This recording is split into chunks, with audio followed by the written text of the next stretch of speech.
Good afternoon. Thank you for joining us. Hopefully, again, same time, but slightly different setup. But as usual, Dr. Box will provide us with a multitude of health updates and indicators concerning our hospital census, concerning COVID numbers, concerning ICU beds and ventilators, our capacity on both of those fronts, county maps, our school dashboard, and I was hopeful that you might speak to the Johns Hopkins COVID dashboard that the New York Times is using and reporting on. And I also believe that you're going to share more details about just kind of the overall environment as the temperature continues to drop and people therefore are going indoors more and more so, and then what the ripple effect of that is, especially in light of all the proper protocol that we're either following or that we're not following. So there is a kind of an equal or greater reaction to our actions. And with that, I'll turn it over to you, and then you'll kick it back to me. I'll close out. All right. Thank you, Governor. Thank you. Good afternoon, Hoosiers. Today we reported 1,302 additional cases of COVID-19 in Indiana, which brings our total to 128,227, the number of Hoosiers known to have COVID. We also saw 17 additional confirmed deaths. To date, 3,500 Hoosiers have died of COVID-19, and another 227 are believed to have died from this disease based on their clinical diagnosis. Our 7-day positivity rate for total individuals tested was 5% as of September 30th, while the cumulative rate for all tests was 5.8%. We continue to keep a close eye on hospitalizations. As of yesterday, a total of 1,081 Hoosiers were hospitalized with COVID or symptoms of COVID. But we cannot make a direct comparison to overall hospitalizations earlier in the year. Early in the year, there were no elective procedures in the hospitals, but now there are. And we know more about the virus than we did in April, and our systems are better equipped to handle them now than they were at that time. We're keeping a close eye on this number, especially as we enter the flu season. We want to ensure that we don't overwhelm our hospital systems with flu, COVID, and other respiratory illnesses. Currently, 51.7% of ICU beds and 16.8% of ventilators are in use statewide. The majority of these are being used by people who do not have COVID-19. However, we are seeing ICU bed capacity shrink in some areas of the state.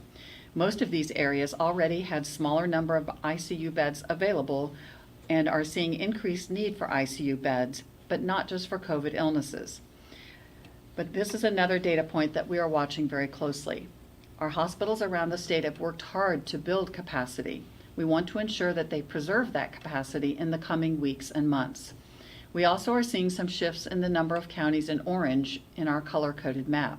As a reminder, we take the average score of the number of new cases per 100,000 residents in the last week and the percent positivity. Then we assign a color of blue, yellow, orange, or red. Blue has the lowest incidence of COVID-19 and red has the highest. Last week we had 4 counties in orange and no counties in red. This week we have 8 counties in orange and 1 Pike in red. I want to emphasize how little it takes to change a county score and color. Some of the changes you're seeing this week are the results of outbreaks in long-term care facilities. Another county is dealing with the fallout of more than 30 cases tied to a single event at which people gathered indoors in close proximity without wearing masks.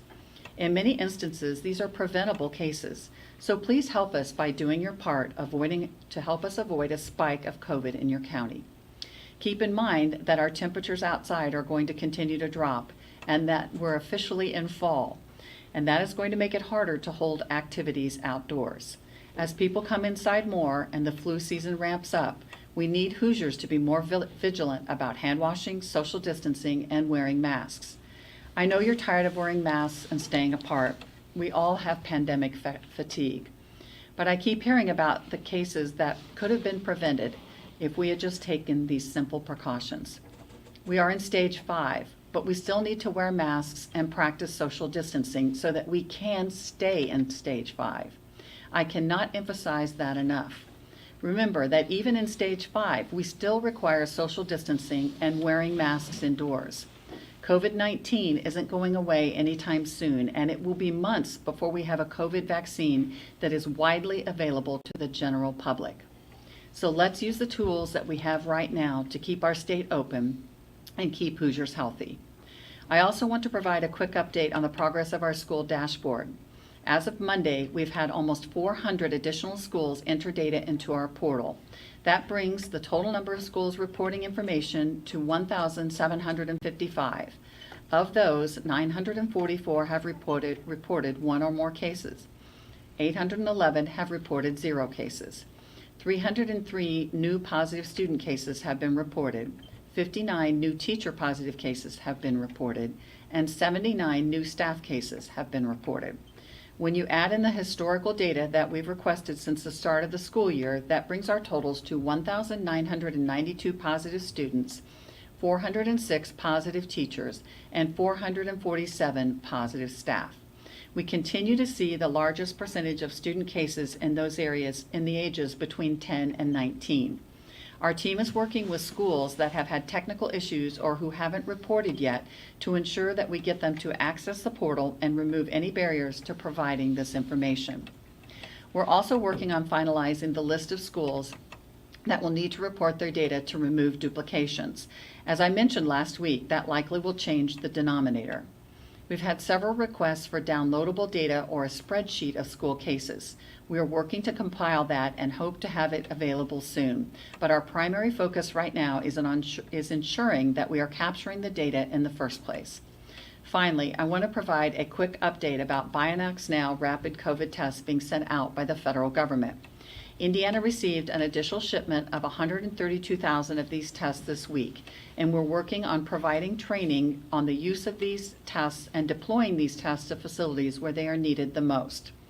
These tests can give us a quick assessment of a person who has symptoms. If they come back positive, then we feel confident that the person is ill with COVID-19. If they're negative and the person is symptomatic, we do recommend a PCR test because this is a much more sensitive test. And Governor, you brought up the Johns Hopkins Yes. and New York Times data, and I'm glad you did, because when Dr. Weaver and I were doing the media availability just before this, that question was brought up. Specifically, the difference between the higher numbers with the Johns Hopkins data and our numbers. As you know, sir, we calculate the percent positivity a couple different ways. The unique individuals that are positive over all unique individuals that were tested, and that number will tend to run higher, and that's what the Johns Hopkins data uses. We also calculated the total number of positive individuals or tests over the total number of tests that are done. That tends to be a little bit lower, but actually gives us a better idea of the negative tests that are out in the community and the true community spread. But also, more importantly, the Johns Hopkins data looks at those last 5 to 7 days that we always keep kind of grayed out, because many times our data is incomplete at that time. Frequently, it's missing a lot of the negative values. And so we feel like it's a much more accurate representation of our true positivity rate when we use data that's a little bit earlier than that. Yeah. We like accuracy. We try to be as accurate and as transparent as possible. Well, it gives confidence. And as you mentioned, so many from all walks, different sectors have worked so long, so hard to get us to the position that we find ourselves in today. And if I could repeat, or if I heard you correctly, you mentioned that it could, nothing intentional about it, but it doesn't matter what community or how small or large an event or the venue. Could be a funeral, could be a wedding, could be a football game. And this is both anecdotal and through our tracing, we just see that the odds of this virus spreading go up when you let your guard down. Absolutely. In these different situations. And then that's reflected on our county maps that we are very transparent about. And that shows how it goes from a local to a regional with traffic patterns, et cetera. So if you're down in southwestern Indiana and you're seeing Kentucky, Illinois, and Indiana, and you see the circle around that kind of area, we're tracing those back to events. Yes.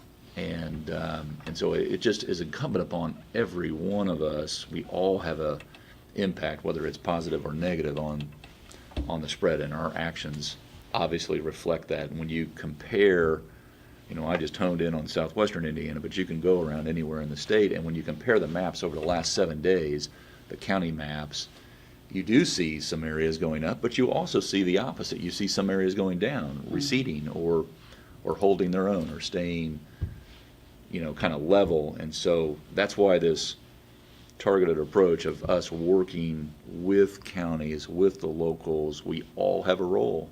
We all have a part, and each role is as important as the other, whether it's sharing data, whether it's tracking, whether it's working with schools, with businesses. I so often, I'm still getting around the state, as you know. I usually get your permission, but a doctor's note.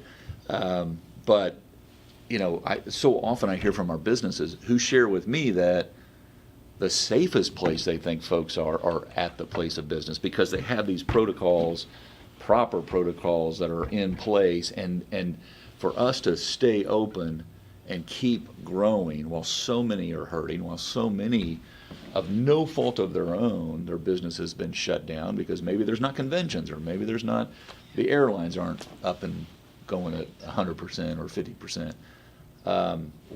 It's so important that we're doing everything that we can to help them, to assist them, so that they can stay open, and those supply chains are still moving. And so I just plead with everyone to do your part, whether it's at work where maybe you must. I mean, we're asking our children at school to do it where maybe you must, and then when you're not at work, because that's where we see this kind of spread occur, when people are just, maybe they let their guard down. Again, no fault. They're not intending this to happen. Maybe they're over trusting of family members even that come and go into different places. And so every time you add to the equation, the odds just go up. But that just underscores that while this is so important, that we're sharing the data with the public on a very regular basis, and with the Fourth Estate, so that they can get it out to their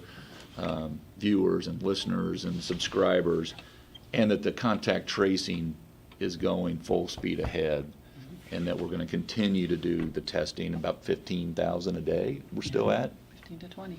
15 to 20.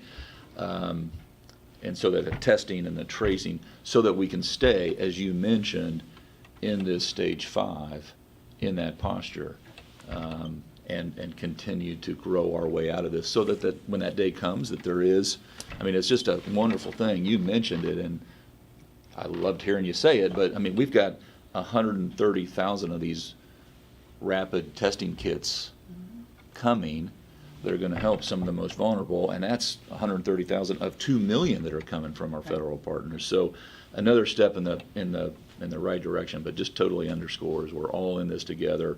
You said that on day one, I said that on day one, and it's as true today as it was then, and it'll be true tomorrow and every day forward. So you can get this information. I hope you join us again on next Wednesday, same channel, same time.